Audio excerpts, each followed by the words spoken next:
Hello students, I hope you all are fit and fine.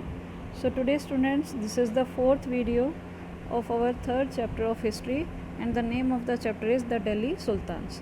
तो बेटे हमने अपनी पहली वीडियो में पढ़ा था कि जो मंगोलियन अटैक हुआ था उसकी वजह से अलाउद्दीन खिलजी और मोहम्मद तुगलक दोनों को ही एक बहुत बड़ी आर्मी तैयार करनी पड़ी थी. So today we are reading about the various aspects of the army that was being mobilised by Alauddin Khilji and Mohammad Tughlaq. इन दोनों ही रूलर्स ने अपनी आर्मी को किस तरह से तैयार किया और किस तरह से उन्होंने एडमिनिस्टर किया, रूल किया, वो हमें आज की वीडियो में पढ़ेंगे. So let's start from Alauddin Khilji.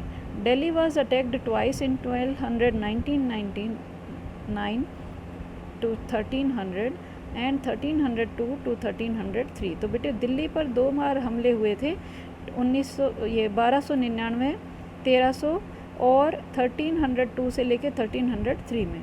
तो इनका सामना करने के लिए अलाउद्दीन खिलजी ने एक बहुत ही बड़ी स्टैंडिंग आर्मी तैयार की गई थी अलाउद्दीन खिलजी के द्वारा. ऐसे ही जो मोहम्मद तुगलक थे उन्होंने अपने जो रूलिंग पीरियड के जो स्टार्टिंग के ईयर्स थे उन पर सल्तनत पर हमला हुआ मंगोलियंस के द्वारा और इसमें जो मंगोल सेना है उनको हरा दिया गया था. जो मोहम्मद तुगलक थे उन्होंने अपनी सेना की जो शक्ति थी, जितने भी उनके रिसोर्सेज थे, उन पर इतना ज़्यादा उनको विश्वास था कि उन्होंने ट्रांसोजियाना पर अटैक करने की कोशिश करी, एक योजना बना ली और उसी के लिए उन्होंने एक स्टैंडिंग आर्मी तैयार कर ली जिसको हम स्थायी सेना भी बोल सकते हैं. Coming to the second point, Alauddin constructed a new garrison town named Siri for his soldiers. तो अलाउद्दीन खिलजी ने अपने सैनिकों के लिए सिरी नामक एक गैरिसन शहर बनाया. बेटे गैरिसन टाउन हमने पहले भी पढ़ा है जहाँ पर जो सोल्जर्स हैं उनको रखा जाता था, तो ऐसी एरियाज़ को गैरिसन टाउन्स बोला जाता था. मूविंग टू मोहम्मद तुगलक, तो rather than constructed a new garrison town, the oldest of the 4 cities of Delhi Kuhna was emptied of its residents and the soldiers garrison there. तो अब क्या हुआ बेटे, जैसे अलाउद्दीन खिलजी जो थे उन्होंने एक नया गैरिसन टाउन बनाया, लेकिन जो मोहम्मद तुगलक थे उन्होंने ऐसा नया गैरिसन टाउन बनाने के बजाय जो हमारी 4 cities थी दिल्ली की, जैसे दिल्ली कुना, सिरी और जहाँपना, तो उन्होंने दिल्ली कुना नाम की जो जगह थी उसको खाली करवा दिया. वहाँ के जितने भी लोग रहते थे उनको दूसरे एरियाज़ में भेज दिया. दिल्ली का जो दक्षिणी पार्ट था जो कि दौलताबाद नाम की राजधानी थी दिल्ली की उस टाइम पे, तो वहाँ उनको भेज दिया गया था और जो दिल्ली कुना जो प्लेस थी वहाँ पर सैनिकों की छावनी बना दी गई थी. Moving to the third point, the soldiers had to be fed. This was done through the produce collected as tax from land between the Ganga and Yamuna. तो अब बेटे अलाउद्दीन खिलजी के रूलिंग पीरियड में जो सैनिक थे उनको पेट भरने की समस्या को दूर करने के लिए गंगा यमुना के बीच की जो लैंड थी वहाँ से टैक्स लिया जाने लगा. जो भी खेती की पैदावार होती थी उससे टैक्स लिया जाने लगा. तो किसानों की जो पैदावार थी उसका लगभग 50% हिस्सा उनको रेवेन्यू के तौर पर देना पड़ता था. अब ऐसे ही मोहम्मद तुगलक के रूलिंग पीरियड में क्या हुआ, produce from the same area was collected as tax to feed the army. ऐसे ही जैसे अलाउद्दीन खिलजी के रूलिंग पीरियड में हुआ था, ऐसे ही मोहम्मद तुगलक ने भी अपनी सेना के भोजन के लिए उसी इलाके के जितने भी एरियाज़ थे वहाँ के पीजेंट से रेवेन्यू कलेक्ट करना शुरू किया. लेकिन बेटे जो सैनिक की जो संख्या थी वो इतनी ज़्यादा थी कि उनकी ज़रूरतों को पूरा करने के लिए जो सुल्तान थे उनको और ज़्यादा रेवेन्यू बढ़ाना पड़ा. तो इससे क्या हुआ, जो पीजेंट्स थे वो तो उतना ही ग्रो कर पाएंगे जितना वो कर सकते थे, लेकिन रेवेन्यू बहुत ज़्यादा बढ़ गया था. तो ऐसी स्थिति में क्या हुआ बेटे, जो भोजन की कमी हो गई जिसको हम अकाल बोलते हैं, ड्रॉट कंडीशन, फेमाइन कंडीशन बोलते हैं. Now coming to the fourth portion, the soldiers had to be paid. अब बेटे अलाउद्दीन खिलजी के टाइम पे क्या था, जो सैनिक थे उनको वेतन भी देना होता था. तो इसलिए जो अलाउद्दीन खिलजी थे उन्होंने सैनिकों को जो लैंड वो देते थे उसकी जगह पर उनको कैश देना शुरू कर दिया था. और जिसकी वजह से जो सैनिक थे वो अपनी ज़रूरत का सामान, जितने भी ट्रेडर्स आते थे, मर्चेंट्स आते थे, उनसे वो अपनी ज़रूरत का सामान ले लेते थे. लेकिन यहाँ पे अलाउद्दीन खिलजी ने एक स्ट्रॉन्ग स्टेप लिया था और वो क्या था कि जितने भी सामान मर्चेंट्स और ट्रेडर्स लेके आते थे, अलाउद्दीन ने उन सभी के जो प्राइसेस थे उनको फिक्स कर रखा था. मतलब जितने भी मनी ट्रेडर्स या मर्चेंट्स आते थे, वो जो अमाउंट अलाउद्दीन के द्वारा फिक्स की गई थी सिर्फ उसी दाम पे चीज़ों को बेच सकते थे। तो उससे फ़ायदा किसको हुआ? सोल्जर्स को भी हुआ, उनको भी लूटा नहीं गया और ट्रेडर्स भी अपने ट्रेड करते रहे।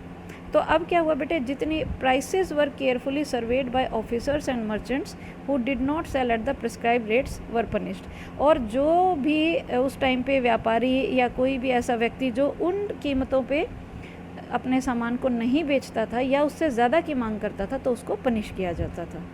अब ऐसे ही फोर्थ पॉइंट पे चलते हैं, मोहम्मद तुगलक के रूलिंग पीरियड में। So Mohammad Tughlaq also paid his soldiers cash salaries. तो मोहम्मद तुगलक भी अपने सैनिकों को कैश में सैलरीज देने लगे थे, लेकिन जो उनकी कीमतें थीं, मतलब जो भी ट्रेडर्स और मर्चेंट्स जो भी सामान लाते थे उस पर उन्होंने कोई भी कंट्रोल नहीं किया। उसके बजाय उन्होंने एक प्रेजेंट डे पेपर करेंसी के टाइप में एक टोकन तैयार किया था। जैसे आज के टाइम पे हम रुपया, जो हमारे नोट्स जो यूज़ करते हैं, पैसे जो यूज़ करते हैं, उसी तरह से उस टाइम पे टोकन यूज़ किया था उन्होंने। तो पहले क्या होते थे, जो सिक्के होते थे वो मेटल के बने होते थे। तो अब क्या किया, सोने चांदी को बचा के उसकी जगह सस्ती जो मेटल थी उनके टोकन्स बनाने शुरू कर दिए, पेपर्स के टोकन बनाने शुरू कर दिए। तो अब क्या हुआ बेटे, लोगों को ये जो मुद्रा बनाई गई थी या ये जो करेंसी बनाई गई थी इस पर भरोसा नहीं था। और बहुत कुछ लोग तो ऐसे भी थे जो काफ़ी चतुर थे, तो उन्होंने क्या किया, अपने सोने चांदी के सिक्कों को बचा कर रख लिया और ये जो टोकन मुद्रा शुरू की गई थी इसी से वो अपना टैक्स भरते गए। तो इससे क्या हुआ, इस बहुत जल्दी ही जाली करेंसी भी बना दी गई। मतलब कि जो फेक करेंसी होती है, नकली करेंसी होती है, उसको भी जल्दी ही मार्केट में उतार दिया गया। तो उससे लॉस हुआ मोहम्मद तुगलक को। Now comes the fifth part. Alauddin's administrative measures were quite successful and chroniclers praised his reign. तो अब क्या हुआ बेटे, जो भी स्टेप्स अलाउद्दीन खिलजी ने लिए थे उनकी वजह से अलाउद्दीन का जो एडमिनिस्ट्रेटिव वर्क था, मतलब जो रूलिंग वर्क था, किस तरह से कौन सी पॉलिसीज से उन्होंने रूल किया, इन सभी को जितने भी इतिहासकार थे उन्होंने काफ़ी सराहा। क्योंकि जो भी कीमत बाज़ार में उन्होंने फ़िक्स कर दी थी उसकी वजह से उनके शासनकाल की बहुत ज़्यादा प्रशंसा हुई और मंगोल आक्रमण के खतरे का भी उन पर वो सफलतापूर्वक सामना कर पाए। अब दूसरी तरफ जो मोहम्मद तुगलक ने कदम उठाए थे बेटे, वो सफल नहीं रहे।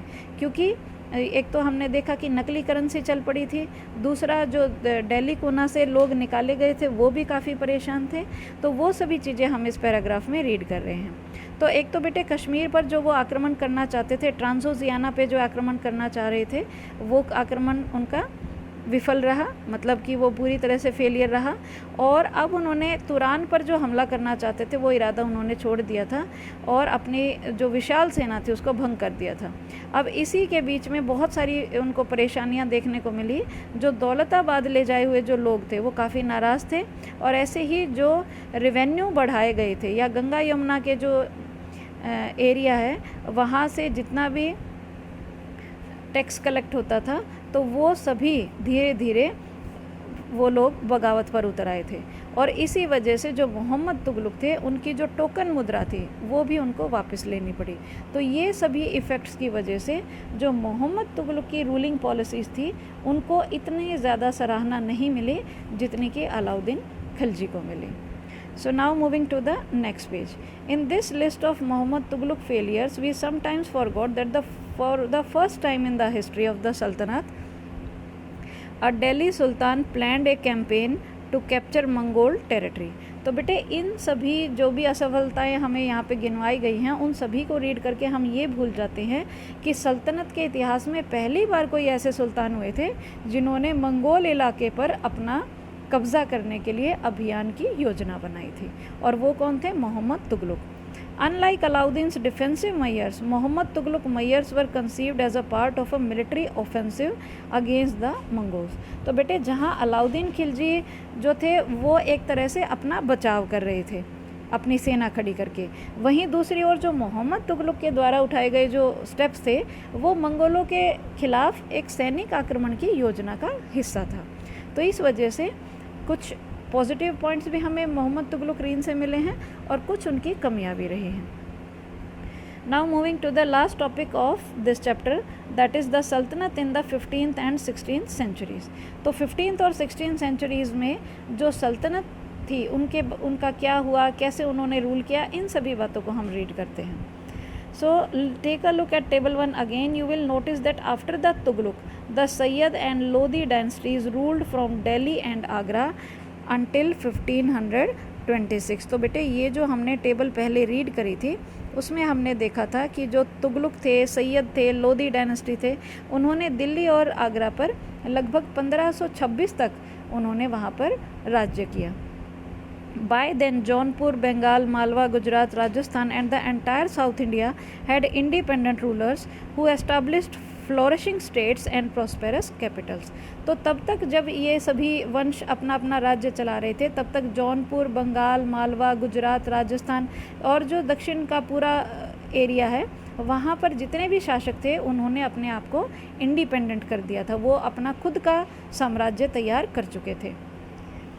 This was also the period which saw the emergence of new ruling groups like the Afghans and Rajput. तो बेटे ये जो नए शासक बने थे उन्होंने अपनी राजधानियाँ जो थी उनको भी काफ़ी प्रॉस्पेरस बना लिया, संपन्न और समृद्ध बना लिया था, जिसकी वजह से उनके स्टेट्स जो थे वो काफ़ी डेवलपमेंट कर रहे थे. इसी काल में अफ़गान और राजपूत जैसे कुछ नए शासक भी देखने को मिले. Some of the states established in this period were small but powerful and extremely well administered. इस काल में बेटे कुछ ऐसे राज्य भी थे जो वैसे तो साइज़ के अकॉर्डिंग छोटे थे लेकिन वो बहुत ही शक्तिशाली थे और उनके जो शासक थे उन्होंने बहुत ही अच्छे तरीके से वहाँ पर बहुत ही सुव्यवस्थित तरीके से, शक्तिशाली तरीके से रूल किया. तो ऐसी ही कैटेगरी में फर्स्ट आते हैं शेर शाह सूरी, जिन्होंने 1540 से 1545 तक अपना started his career as the manager of a small territory from his uncle in Bihar and eventually challenged and defeated the Mughal Emperor Humayun from 1530-40, 1555, 1566. तो यहाँ पे बेटे क्या बताया है कि शेर शाह सूरी जो थे वो 1540 से लेके 1545 तक उन्होंने रूल किया. तो उन्होंने बिहार में अपने चाचा के एक छोटे से इलाके के मैनेजर के रूप में काम किया था, जिसको हम प्रबंधक भी कह सकते हैं. और आगे चलकर उन्होंने इतनी ज़्यादा डेवलपमेंट करी, इतनी ज़्यादा उन्नति की कि उन्होंने जो मुग़ल सम्राट हुमायूं थे उनको भी चुनौती दी दी थी और उनको हरा दिया गया था. तो 1530 से 1540 तक हुमायूं का रूलिंग पीरियड था, फिर उनको शेर शाह सूरी ने हरा दिया गया था और फिर दोबारा से जो हुमायूं हैं उन्होंने 1555 से 1556 तक रूल किया था. Sher Shah captured Delhi and established his own dynasty. तो इसके बाद क्या होता बेटे, जो शेर शाह थे उन्होंने दिल्ली पर अपना कब्जा कर लिया था, अधिकार बना लिया था और अपना राजवंश वहाँ पर स्थापित कर लिया था. Although the Sur dynasty ruled for only 15 years from 1540-1555, it introduced an administration that borrowed elements from Alauddin Khilji and made them more efficient. तो बेटे यहाँ पे बताया गया है कि वैसे जो शेर शाह सूरी थे उन्होंने दिल्ली पर अधिकार जो किया था वो सिर्फ 15 वर्ष तक किया था. 1540 से लेके 1555 तक उन्होंने शासन किया था. लेकिन इस दौरान उन्होंने जितने भी एडमिनिस्ट्रेटिव वर्क्स फॉलो किए थे, जितने भी प्रशासनिक कार्य फॉलो किए थे, वो कहीं ना कहीं अलाउद्दीन खिलजी के जो तरीके थे उनको अपनाकर उन्होंने अपने शासन को और ज़्यादा इम्प्रूव किया था. Sher Shah administration became the model followed by the great emperor Akbar who ruled from 1556 to 1605 when he consolidated the Mughal Empire. तो बेटे जो शेर शाह सूरी ने जैसे अलाउद्दीन खिलजी के पॉलिसीज़ को फॉलो किया था, तो वही पॉलिसीज़ शेर शाह सूरी की जो महान सम्राट अकबर थे उन्होंने फॉलो किया, जिन्होंने 1556 से 1605 तक मुग़ल साम्राज्य को वहाँ पर स्थापित किया, संगठित किया. तो कहीं ना कहीं उन्होंने जितने भी हमारे रूलर्स थे, वो यहाँ पे ये बताया गया, जितने भी हमारे रूलर्स थे उन्होंने जो पिछले रूलर्स थे उनकी जो बेस्ट पॉलिसीज़ थी उनको फॉलो किया और अपना रूलिंग जो पॉलिसी थी उनको काफ़ी उन्होंने सुधारा. सो बेटा here we have completed the chapter. So we will meet with the new chapter in our next video. Till then take care and have a nice day.